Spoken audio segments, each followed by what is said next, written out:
Alright, just a recap if you haven't seen the previous videos.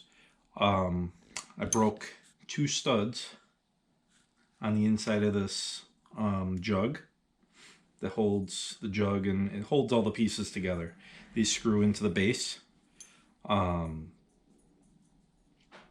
quite sure what caused that to happen. My presumption is one of them had loosened up out of the base, and because of the pressure on it was moving enough that it ended up putting more strain on that side, and it broke the studs.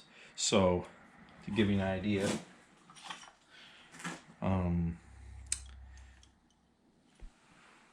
broke off the top part of that stud, and what I was left with is,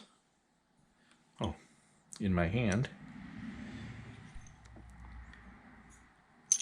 or on this side, that. So maybe what happened was the nut loosened up on one of them, and then through the vibrations. But in any case, I didn't know this was happening until it spit the gasket out, the seal for the top head. When that spit out, I lost compression. Now I've dropped the cylinder, and then obviously I couldn't finish the ride, but I was able to get to the a road, which was about a quarter-mile away from where I was on the trail, so that wasn't too bad. So what we're going to do today is I'm going to kind of document how I went ahead and fixed this, and we're going to see if, after just doing two studs, the nuts and the seal, and then retorquing everything, see if we get an engine that runs, and this will operate, and we'll see how it holds up after that. I'm looking at the piston. Piston looks like it's firing good. You know, there isn't any hot spots on it. And after looking at the plugs that we pulled out on the side of the trail, there was no indication that it had been running poorly before that. One more thing I'm going to just touch on is how I got this out. One of these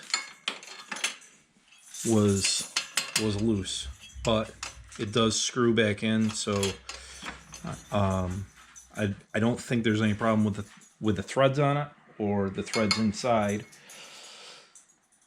There wasn't any indication that these threads got beat up or any thread damage happened down inside.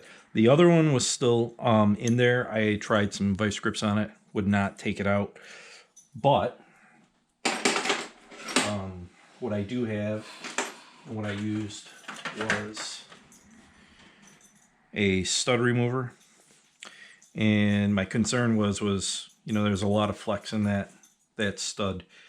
But what I was able to do is use one of these, and as you turn it, the rollers grab a hold of that, and I was able to put that on this stud and be able to remove it without any damage or it breaking or leading me to have to take more of this apart to get the rest of it out. So that's where we stand right now. I'm going to put some parts together here, clean it up a little bit, and then I'll show some of the installation.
So one thing that is critical to anytime you're working on something like this, especially when it's heating up and cooling down, they're very torque specific.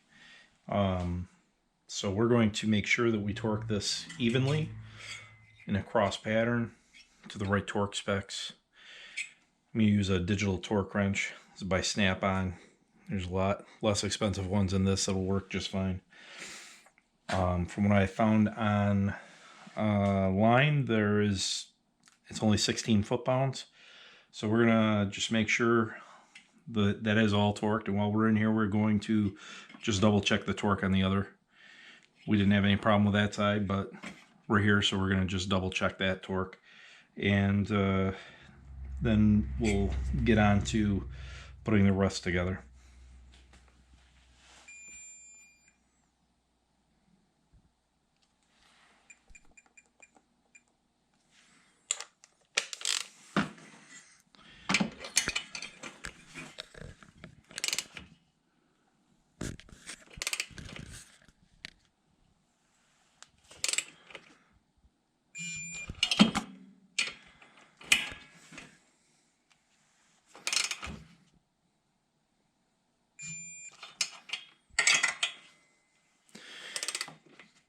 I don't know if you can hear it or not, but when this torque wrench hits torque, it will beep and vibrate.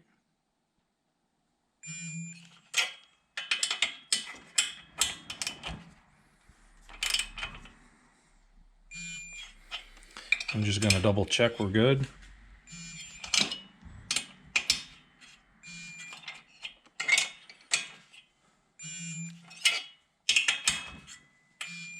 And we're going to double check this other one.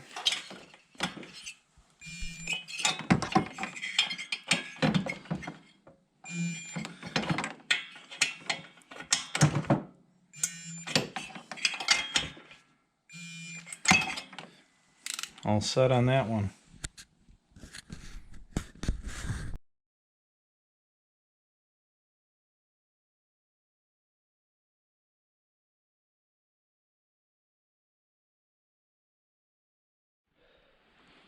So, just got done putting it back together.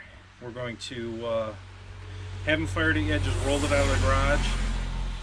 Got perfect weather. It's going to give me good luck. Turn everything on. I'm going to try and pull it over a couple times with the choke off, just because I don't know how much gas was in the base of this, but alright.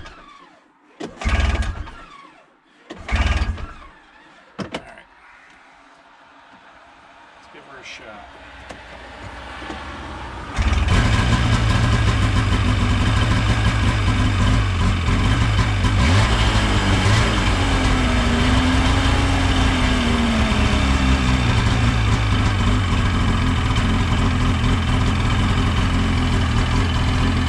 That was a success. Sounds good. Essentially, if I turn the choke on to begin with, it would have started first pull. Been a very reliable